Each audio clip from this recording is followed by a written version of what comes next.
there, it's Erin from littleslovelearning.com, and today I want to share with you a really effective way to teach high frequency words to your kids at home or to your students that's called the heart word method. Now, before we dive in, I do have another video on my channel all about the differences between high frequency words and sight words, so you're going to want to check that out so you know the differences. And then I also have a video all about phoneme-grapheme mapping so that you know what that is. And in that video, I give you an example of how to phoneme-grapheme map. So today's video is going to be a continuation of that so that I will show you how to phoneme-grapheme map, but using a special method called the heart word method, which right now is very popular on Instagram and Pinterest and TikTok. And it comes from a company called Really Great Reading that uses heart word magic to teach these high frequency words. So let's get started. Just as a quick review, in case you haven't watched my other videos, phoneme-grapheme mapping is a research-based activity that helps readers with their word recognition skills. So, as we know, phonemes are those speech sounds, the smallest unit of sound in speech, and grapheme are the printed letters that we use to represent those speech sounds when we're writing and when we're reading. So phoneme-grapheme mapping is when we're taking those sounds in words and we're figuring out which printed letters go with those sounds so that we can remember the word more efficiently and more effectively. Now, I explained the steps for phoneme-grapheme mapping in my other video, and we actually did an example with the word some. Now, today we're going to do the same thing. I'm going to show you an example for the word the, and I'm going to show you how to use the heart word method for the word the. So when you are phoneme-grapheme mapping, the first thing you do is start with the word orally. So don't show your students the word yet. You're going to say to them, today we are going to learn the word the. And then you're going to say, let's count how many sounds are in the word the. The. If your little ones can't segment the sounds in an oral word and tell you there are two sounds and be able to isolate those speech sounds, then they are not ready for these high frequency words yet. You want to go back and you want to work a lot on phonemic awareness, phonological awareness, and just being able to do these activities orally before you ever introduce the printed letters. If you don't know about phonemic awareness or phonological awareness, I will link all of my videos down below so you can educate yourself and learn more about those. But if your little ones can't tell you the sounds in the, that is what you're going to want to do is you're going to want to put two colored rectangles on the table. You could cut rectangles out of paper. You could use any manipulatives you have, but you want them to represent visually the two sounds in the. Then what you want to do is you want to map the sounds to printed letters. And you're going to start at the beginning of the word. So the first sound in the, v. How do we spell v? TH. If you haven't taught this digraph TH, then this is going to be irregular for your students because they're not going to know that digraph TH represents v. I would recommend, if you can, don't introduce the high frequency words until after you've taught certain phonics skills. So I would not introduce the word the unless I've already taught the digraph TH, because that way this part is not irregular. That is a regular phonics skill that they already know. You can go through and look at your scope and sequence if you're a teacher in the classroom, or if you're at home, think about the sounds your child knows, and then pick the high frequency words that you've already taught those phonics skills. That way there are less unexpected sounds. You want to have the least amount of unexpected sounds in the word. So in this example, this child already knows that TH represents V. So they've done V, and I write TH underneath that first colored rectangle. Well, now I go to the next sound. What's the next sound in the? The sound is But guess what? It is not going to be spelled the way we think. It is not represented by the letter U, which we would expect. This is an unexpected sound that we need to know by heart. We actually spell this sound with the letter E. So we write the E, and then we put a heart here. A heart representing the unexpected sound that we need to memorize by heart. That's where the heart comes from, because there's one sound that's unexpected that we need to memorize by heart.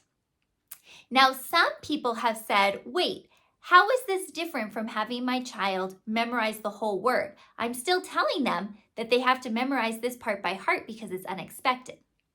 The difference is we don't store these words visually in our brains. We store them as sounds. So now that we've pulled apart the sounds, th, and we've shown th, how to spell those sounds, your little one's brain is going to remember it so much faster and so much more efficiently than if you just gave them the whole word the and told them to memorize it without pulling the sounds apart. So when you pull the sounds out and you map the letters onto the sounds, their brains are like, oh yes, I see the sounds, I see the letters that map onto those sounds, I've got it. They're going to remember it so much more efficiently and for longer. They're not going to forget it once they have it mapped in their brains. I read in a book once where it was saying there are certain words, sight words, that we can read without slowing down to decode them that we just know by sight. And you can't not read those words.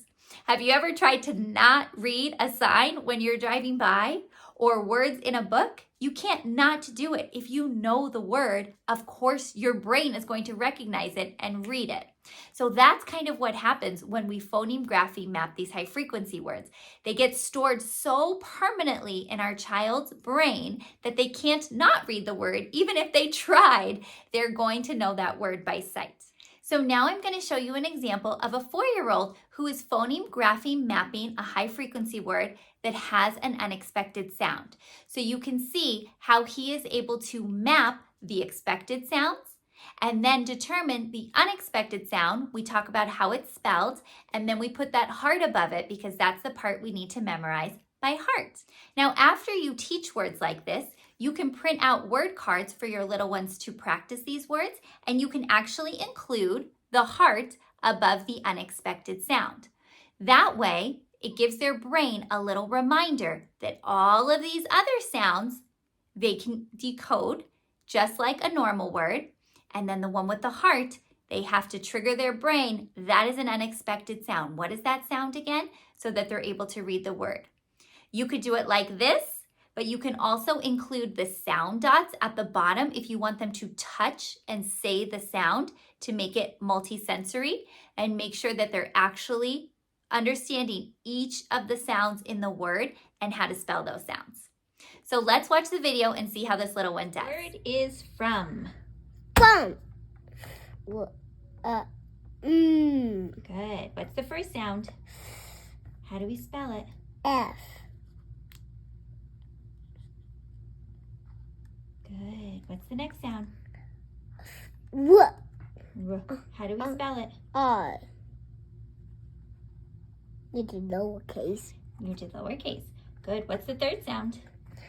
But it's an O. In this word, it's an O. So what are we going to put above the O? A heart. Can you help me with the heart? Yeah, I can help you with the heart.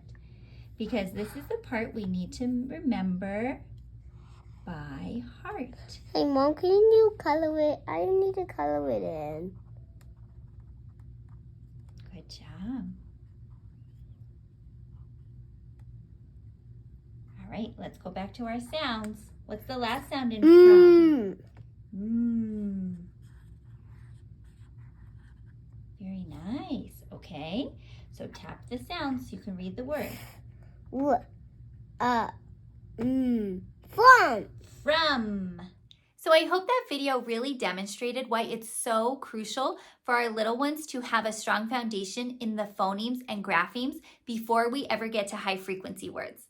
We want them to be able to pull apart the sounds in the words and then match those sounds to printed letters, the expected ones, and then we will point out the unexpected ones, and they can put a heart above that expected sound so they can memorize it by heart. But it is such a more efficient way to remember words than just asking them to remember the word as a whole word, that rote memorization.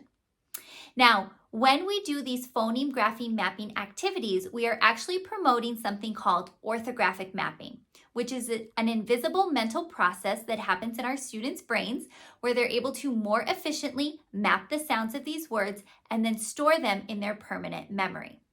Now, I was just reading a statistic recently about students who have strong orthographic mapping skills. From about second grade on, when they have these strong skills, they only need to read a printed letter 1 to 4 times before they've orthographically mapped it permanently in their brains. 1 to 4 times, that is it. That's why those second graders have an explosion of sight words, words that they can recognize automatically because they have these strong orthographic mapping skills. Second and third graders, they can map 10 to 15 new words a day. That's a ton. That's why they can just grow so much in their reading. But it's only if they have these strong orthographic mapping skills that we'll see this explosion. Now, it might take a few more times for our little guys, our pre-K, kinder, and first graders. But what we're doing is we're setting them up for success by repeating this process over and over again with these high frequency words. It might take more than one exposure, but when we do this process over and over again, we are helping them to do that orthographic mapping, that invisible mental process in their brain to permanently store these words. And that's exactly what we want. So I hope this information was helpful to you. I know there's a lot of information about heart words going around the internet, YouTube and blogs and Instagram and Pinterest. And so I hope this was clear and really helped you to understand what the heart word method is, why we use it, and how you can start implementing it either at home with your little one or in your classroom, because I guarantee you are going to get much better results and your students and your little ones are going to be much stronger readers if you go through this process. I will link Really Great Reading's Heart Word Magic program below, which is phenomenal, and hopefully you take advantage of all of the free videos and the free content they have on their page. If you have any questions, please comment below, or you can find me on my website, littleslovelearning.com. I'd love to talk with you more about this. If you enjoyed this video, please click like, subscribe to my channel, and I will have lots more videos about early literacy and helping our little ones develop into strong readers. We want to set the foundation now so that they can just take off and soar when it's time for them to go to school. Have a wonderful day, and I'll see you in the next video. Bye.